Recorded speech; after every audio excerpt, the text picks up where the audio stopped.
A marble block of mass 2 kg lying on ice when given a velocity of 6 meter per second is stopped by friction in 10 seconds. The coefficient of friction is, according to problem, a marble block of mass 2 kg is lying on ice. Let us suppose this as ice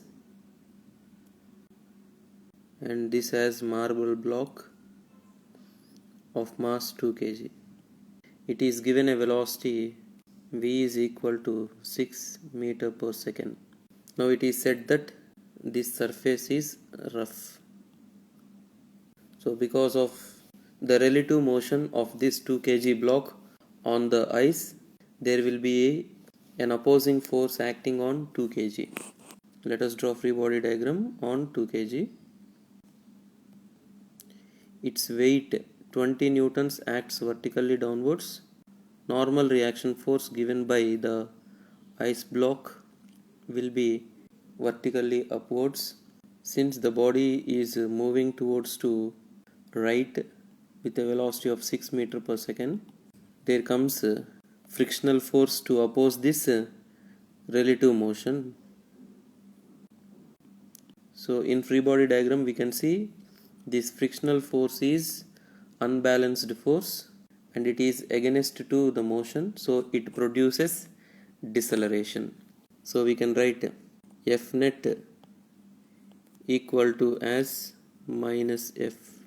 So F net is written as mass multiplied by acceleration, which is equal to minus mu times the normal reaction force.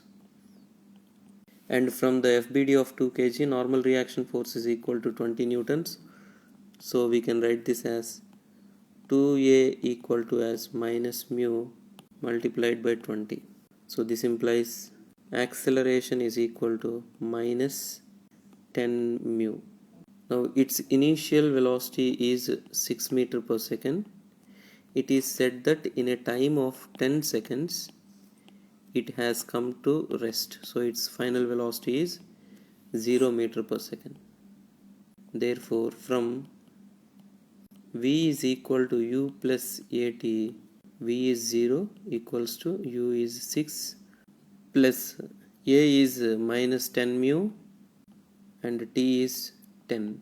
So rearranging this we get 100 mu is equal to 6.